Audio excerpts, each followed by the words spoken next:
Hello there. Have you heard of this game? You might have, since one of your weird friends probably told you to try it, since it's critically acclaimed, has a free trial up to level 60 and no time restrictions. I'm one of those friends.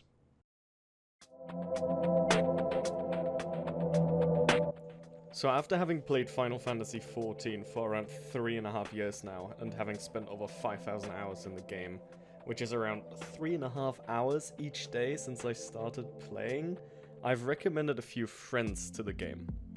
More than a dozen to be more precise, and I've started to see a pattern in people when they start playing the game for the first time, and when they progress through certain bits of the game. And that's what I want to talk about in this video, since it might be quite relatable to those who have played Final Fantasy as well, and have recommended some people into it. So, first things first. It's hard to download the game, and to make an account. Why? Square Enix. Please fix. So, this is one thing that I've kind of noticed with like just about everyone that I got to play the game. It's hard to download it.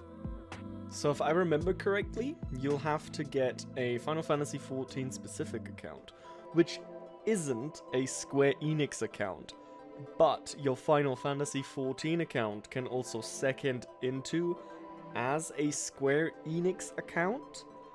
So people already get very confused doing that. Okay, so the way this works is you have an FF account, you can use its credentials and log into the Square Enix page and use it as a Square Enix account. But if you have a Square Enix account, a native one that you've made on the Square Enix side, you can't use that to use as an FF account to play Final Fantasy XIV. Got it? Good. So what usually happens is they make a Square Enix account, download the launcher, get the game, log in with their Square Enix account, and then boom. This account doesn't exist. What the fuck am I doing wrong? And that's very off-putting for a lot of people. So once your friends fix their account situation, they have to download the game, and they're in. That's when you tell them what server you play on. And that usually is quite easy. It's very understandable what a data center is, and what a server is. People usually don't really have problems understanding the whole concept of it, because, I mean, it's not hard, you know? You have... It's like, you have a city, and then you have the city districts. Or a country and then the cities. It's very easy to understand. If you don't understand it, you have like 2 brain cells and you should probably go play Lego. However, there's one issue that has become increasingly bigger now with the big WoW exodus, and that's getting your friends onto your server. This usually isn't too much of a problem, considering you have world travel and you can just, you know, hop onto Shiva while you are actually on Phoenix, and then you can still play with your friends, do dungeons and all that stuff. But if I get a new player into the game, I kind of want them to be in my FC to kind of, you know, get the social feeling for Final Fantasy, since it's a big aspect. So I don't know, that's kind of off-putting for someone who recommends the game, but it isn't really an issue for the people who get recommended into the game. But I think it would kind of add a little bit more spice, you know, being in an active FC, seeing people greet you. The character creator is interesting because you hear very different opinions on it. For example, people who play games like PSO2, Black Desert, and other MMOs, they usually say it's not too nice of a character creator, but it still does its thing, right? You still have a bunch of options, but those types of people usually are like, it's not that intricate, I'll still make a character, you know, do the deed.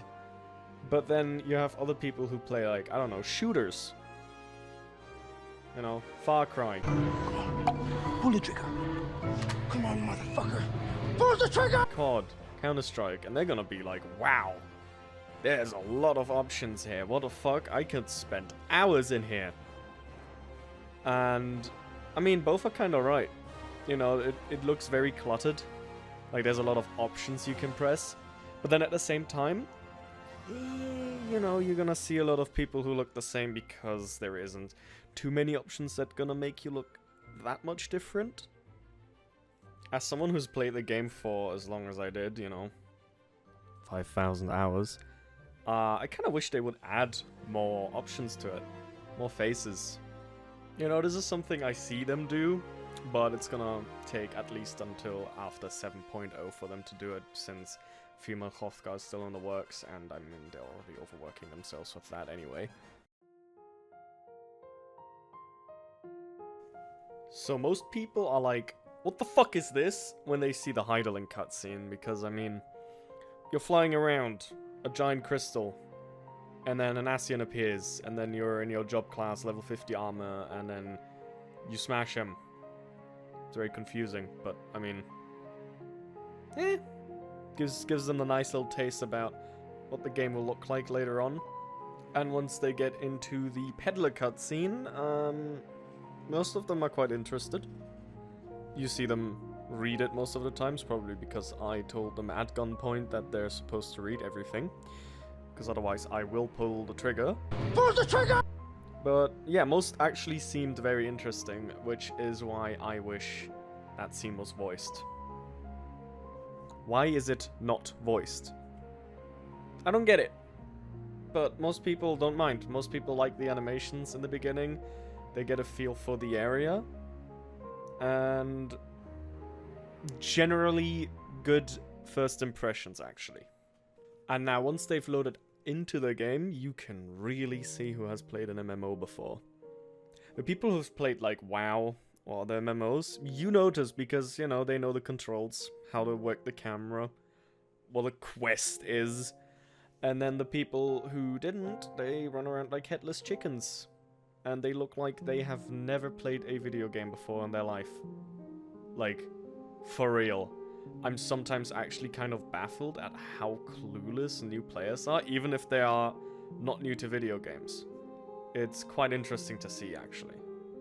Most new players actually have difficulties with the first quest they have to accept, because they don't know what the quest icon is. They try to run at the Aetheryte or run somewhere else. Then the game is like, no, no, no, you are going to play quest line, and they point you towards the quest giver. But then they start running away again, so most of the times I actually have to tell people, no, do quest, then you can move. And I don't know if people are just kind of not paying attention too much, or if the game is not conveying it well enough, because they do point you in the direction, but most people just seem to ignore it. Surprisingly, it's weird.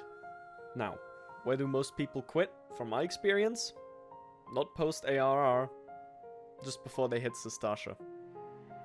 This is why I keep telling people that this game is a slow burn, because it takes a couple hours before you actually get into your first dungeon. Or before you actually do any combat, which is just pressing a button. But yeah, most people don't actually quit through ARR, most of my experience at least. Also, a lot of early players get quite engulfed into the social aspect early on if you get them onto your server, or if you show them around the housing districts. People really like to see other people's housings, because most of them are pretty fucking cool, you know? Seeing a cool Asian-styled house or a cozy cottage is quite nice to see for new players. Considering all this is made by players themselves, they like to see the creativity, and I feel like it helps get them into the game a little bit better. So once people are actually past around level 30, they usually keep playing the game because they're already kind of into it. They've invested some time and they're like, might as well. You know, this weird dude keeps telling me it's gonna get even better, so I might as well, you know, spend another 20 hours in the game. So they do it. Post AR is usually a drag. People take a long time to get through it, understandably.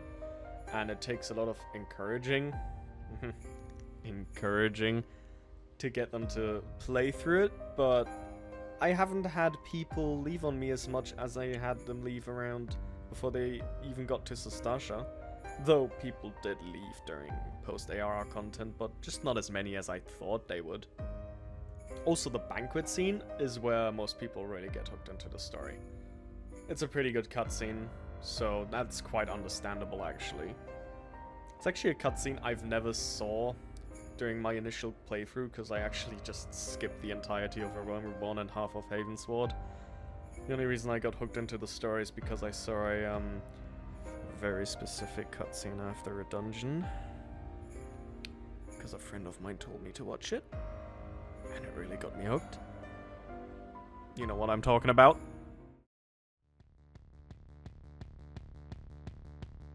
So once people actually get into Havensward, that's where they just keep rolling. It's because the story obviously gets interesting, the dungeons are interesting, the music's fucking great, so people usually get through it by themselves, and there actually isn't much to say from here on out. This is usually where you've got people hooked.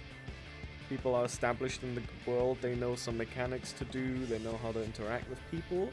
So I feel like once they are actually through A Realm Reborn, it really just isn't hard for them to like keep pressing on, because yeah, because you've brainwashed them enough to actually fucking play the game. And now I kind of want to point out a few specific friends that I've got to play the game, for you to get a feel of their experience, where they came from an initial standpoint towards Final Fantasy XIV, just to give you an idea what it's like. So Daniel is someone I convinced to play the game around 1.5 years ago, after first trying to get him to play it 2.5 years ago. He fucking loves the game now and plays every day. He initially started as someone who hated MMOs, sharing the same view as his brother, who thinks they're a waste of time and they don't respect your time, which is true for some MMOs. But yeah, after getting him to play, he's probably one of the people who love it the most from all the people that I've convinced. And I still get bi-weekly memes through DMs from him about Final Fantasy. Oh, and he got his mom to play the game. Fucking legend. Sniffy was a WoW player, so naturally he was a bit skeptical about the game, and it took a bit more convincing for him to actually download it. After making him download the game, it was pretty easy for him to get rolling though, since he's played World of Warcraft, and I mean, the two are very similar. So I don't actually remember much of his journey, just that I gave him the, you know, occasional A Realm Reborn is kind of poop, just get through it type deal. But yeah, he really got established quite quickly in Phoenix and found an FC. Is still very active. He actually is a fucking officer in there as well, so the brainwashing also worked there, trust me. So Joe's still level 30, but I'm getting him, trust me. He will play the game. And he actually made a video about his first impressions anyway, so give that a look if you want to know what he feels about the game. But there's one thing that I really noticed with him that helps people get a feel for Final Fantasy, and that is showing them content about Final Fantasy outside of Final Fantasy. So, Joe likes Metal Gear Rising, and he loves the song Rules of Nature. You know who sang Rules of Nature? J.C. Miller. You wanna know who sang Shadowbringers and To the Edge? J.C. Miller. So him seeing that someone he likes sings the songs for Final Fantasy really helps get him into the game. But then I also showed him the twinning. He liked that one as well. Showed him a few FanFest stuff. And he said himself he's starting to fanboy over a game that he doesn't even play. So I feel like that's probably one of the most effective ways to brainwash your friends into playing the game. Show them some songs, show them some memes that an outsider can understand, show them some FanFest stuff, and they will want to play the game, because some of that stuff is fucking cool. So this kinda turned into a propaganda video about how to best conscript your friends into playing the game, more than, oh, this is what are the patterns I saw in people trying out the game. But yeah, after watching this video, I hope you have an easier time bothering your friends into playing Final Fantasy. Oh, and do remember to mention that the critically acclaimed MMORPG Final Fantasy XIV has a free trial up to level 60, including the entirety of Realm Reborn and Havensward with no time restrictions. Just so they know.